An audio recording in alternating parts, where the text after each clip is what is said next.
સાહેબ અહીં બેઠેલા મા બાપો 10મા 12માની પરીક્ષા જે નહીં આવે પણ કોઈ આવ્યા હોય તો ઈશારો કરું. તમારા બાળકોને ભણાવવા માટે એને ખેંચશો નહીં, એની બજાવશો નહીં. તમને ખબર છે આપણી સ્કૂલ કોલેજો આપણા બાળકોની શાની પરીક્ષાઓ લે છે? 1 વર્ષમાં કેટલું ગોખી શકે અને 3 કલાકમાં કેટલું ઉલટી કરે એનું માપ છે, એની હોશિયારીનું માપદંડ નથી સાહેબ. મેં ગોખ્યું, હું ઓકી ના શક્યો તો હું નિષ્ફળ, એવું નથી. એટલે સ્કૂલ કોલેજના ટકાવારી જીવનની સફળતાના માપદંડ નથી. 5 લાખનું ડાઇનિંગ ટેબલ આવે પણ 5 લાખમાં ઊંઘ ના આવે. 5 લાખનો પલંગ આવે પણ 5 લાખની ડાઇનિંગ ટેબલ આવે પણ ભૂખ ના આવે. અને 5 લાખનો પલંગ આવે પણ 5 લાખની ઊંઘ ના આવે. એક બાળકને જીવનની વેલ્યુ શીખવાડી નથી કે જીવન મસ્ત છે બેટા. ઈશ્વરે જ્યાં જન્મ આપ્યો મસ્ત આપ્યો. સખત મહેનત કરીશ, ઈમાનદારીથી મહેનત કરીશ, તું જ્યાં લઈ જાય, જેમ લઈ જાય, તારો હાથ પકડીને ચાલીશ, પણ તને નહીં કહું કે કેમ આમ કર્યું. ત્યાંથી મસ્ત જીવનની શરૂઆત થાય. આ બાળકોને શીખવાડ્યું નથી આપણે. અને એટલે બધા બાળકો, હું શું કરું, હવે મારું શું થશે? સાહેબ એક છોકરી આવી, સર મારે તો સાયન્સ નતું લેવું પણ મારા પપ્પા કે લઈ લેન. હું તો નપાસથી મેં તો ભીખ માગો ભેગા થઈને, બીજું શું હવે.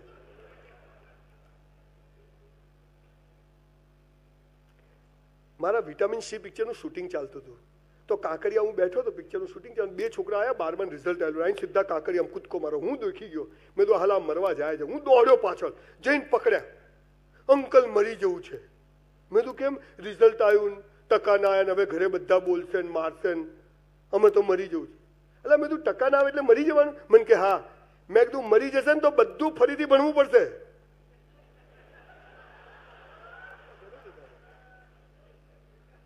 કે મરી જાઓ તો ફરતી જન્મ લેવો પડે, ફરતી પહેલું બીજું ત્રીજું ભણવું પડે.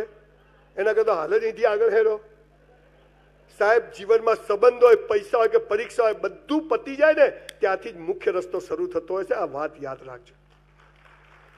જ્યારે તમને એમ થાય કે પથારી ફરી ગઈ, હવે બચવાનો કોઈ રસ્તો નથી, નદીમાં કૂદવા સિવાય બારીમાંથી, એ વખતે ધાબા પર જવાનું, નાચવાનું.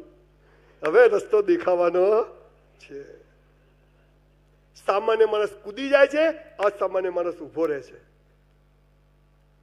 જિંદગી મસ્ત છે સાહેબ. Life is so beautiful. કે કોણ? સાયન્સ રાખ્યું, બધું ગોખી માર્યું. Na sodium, K potassium, NH4, H hydrogen, Ag silver, Ag mercury, Cu cuprous, Cl chloride, Br bromide, iodide, NO2 nitrate, silicon chloride, એમિનોફોર પરમેંગન. હલા બધું ગોખી માર્યું. Sine square theta, cos square theta, tan square theta. 450 માંથી 45 mark આવ્યા પ્રિલિમમાં. સાલા cheque return. Principal કે તારા બાપાને બોલાવી આવો. આ હાલા પ્રિન્સિપાલો એક જ ધંધો કરે, બાપાને બોલાવો. સાહેબ જો હું ગુજરાતનો સીએમ બન્યો ને, બનવાનો જ છું, તો નિયમ નંબર 2 કે વિદ્યાર્થી અને શિક્ષકની વાતમાં મા બાપ વચ્ચે નહીં આવે કોઈ. જોઈએ એટલે આપણે બે ફોડી લેશું. ભારત પાકિસ્તાનમાં ત્રીજા દેશનું શું કામ છે ભાઈ? એવા મજબૂત શિક્ષકો પેદા કરીશું. મારા બાપાને કીધું ચલો બોલાવે. મારા બાપાને અહીં બેઠેલા મા બાપોને મારી આ વાત અર્પણ છે ખાસ. મેં મારા બાપુજીને કીધું ચલો બોલાવે. મારા બાપા કે હેડો. મારા બાપા પૂછે નહીં. અને મેં એવો લાભ એમને ખૂબ આપ્યો. મારા બાપુજી લઈને સ્કૂલમાં ગયો એટલે મારા બાપુજી અહીંયા, હું વચ્ચે પ્રિન્સિપાલ. એટલે મારા બાપુજી પેલા પ્રિન્સિપાલ પૂછ્યું શું હતું સંજયનું? તમારો છોકરો ડોબો છે, નલાયક છે, રખડેલ છે. મારા બાપા શું કહે? મિસ્ટર સંભાળીને વાત કરો. મેં તો હવે વાંધો નહીં. સાહેબ કોઈ પણ મા બાપ એના બાળકને એટલો અહેસાસ અપાઈ દે ને કે બેટા સખત મહેનત કર્યા પછી તારા કોઈ પણ પરિણામમાં હું તારી સાથે છું, કે સંજય રાવલ જ બને બોસ. આ તો બધા મા બાપ શું કે ખબર છે? અમારી ઇજ્જતની પથારી ફરી ગઈ. એટલે એની બી ફરી ગઈ. બેટા આપણી ઇજ્જતનો સવાલ છે. સાલા તારી છે કયો? 5 લાખ ઉછીના તો લઈ આય, ખબર પડે તારી કેટલી છે ગામમાં. સાહેબ મા બાપોએ યાદ રાખવાનું કે આપણે બાળકોના ટ્રસ્ટી છીએ, માલિક નથી. ભગવાને 2-4 નોટો હોંપી છે હાચવવાની, જેના બાપ નહીં બની જવાનું.